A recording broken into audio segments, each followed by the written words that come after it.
It has been nearly 4 months since Donald Trump was forced to reverse his policy of forcibly separating migrant children from their parents. 2 weeks ago, the Trump administration reported that 136 of those children are still in custody, still separated from their moms and dads.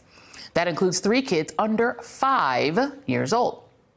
Today, the administration invited reporters to tour its tent city in Tornillo, Texas, where the government says it's detaining migrant children who came across the border without a parent, so-called unaccompanied minors. This is U.S. government video of the facility released today, which we're showing because the media were not allowed to film inside the detention camp. This tent city did not even exist at the start of this year, and it was initially designed to house around 450 children. It's been dramatically expanded over the course of the year, as the Trump administration systematically reduced the number of children being released to live with relatives or sponsors. Officials say the camp now has around 3,800 beds, and that there are currently 1,500 kids aged 13 to 17 being held there. They say children who pass through the facility are kept in the system at Tornillo or elsewhere for an average of 59 days, which is up from the 30 days that was common for unaccompanied children under the Obama administration. And joining me now from outside the detention camp in Tornillo is NBC News national security and justice reporter Julia Ainsley, who toured the camp today. Julia, thank you for being here. Thanks, Joy. We have a little bit of a delay. So I was last in Tornillo in the summer, and since that time, it has obviously expanded greatly. We saw that video. It looked very familiar to me. I wonder if, as you were touring that facility, if unlike when we were there, when I was there before, they allowed you to talk to any children.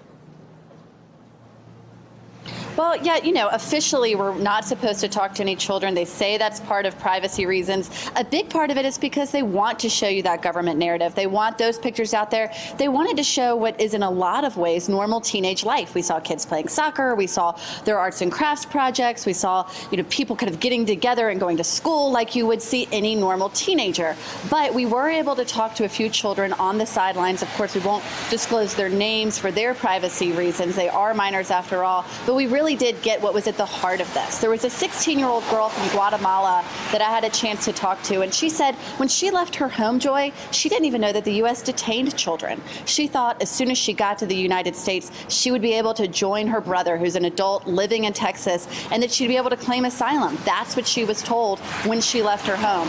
She got here, she was held for 2.5 months in Miami, and now she's been in Tornillo about a month, and she doesn't know when that day will come. She's confused. She's a teenager trying to navigate a really complex legal system. And speaking to her, I think really got to what's at the heart of all of this. Yeah. You can have a clean facility, you can have it air conditioned, you can teach school, but these are children in a very abnormal situation, and it will affect them. The longer they stay here, child welfare advocates say these children need to be in their homes. And as you pointed out, this policy where we require longer background checks, even of parents and of everyone in the household, is in large part to blame. The commander of this facility said as much today. Yeah, and just to be clear, you know, when parents are sending these children unaccompanied, it isn't that these children are coming here expecting to be on their own. There is a person at the other end of that circuit that the parent is sending them to, this cousin or this brother or this auntie. And it is the U.S. that is creating this enormous tent camp. And instead of sending them to that person, they're putting them in a camp. There's nothing normal about detention in a giant military camp. When you were there, did you get to see the phone facility? Because when we were there, there was a facility where kids could call their families. Are these children in any way in touch with their families in the U.S.?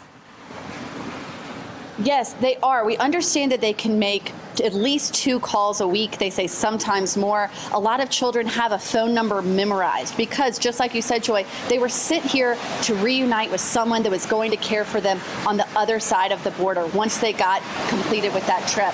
So we understand, yes, they're allowed to do that, but we've also been able to get in touch with some of those parents and some of the sponsors who say, yes, we can hear from them twice a week, but we are no closer to knowing when that day will be when we can take these people into our homes. They've given their information to the FBI or the waiting to give their information to the FBI, but they really feel like they don't have control over this process.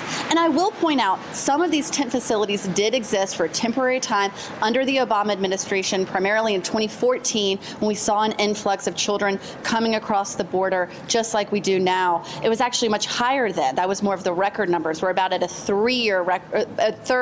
record high this year. But the reason those existed was for a very temporary part. They only held them 30 days and got them out very quickly. Now, HHS says that under those policies, they couldn't be sure that the children were going to a safe home and that there was a handful of people who came forward claiming to be parents when they weren't. But I think a lot of advocates would tell you the majority of these parents are telling the truth and that the child should be in the home with them. And no matter how much communication they might have with them, it's not like having them under their roof, putting them into a routine and getting them into school where they actually get credit.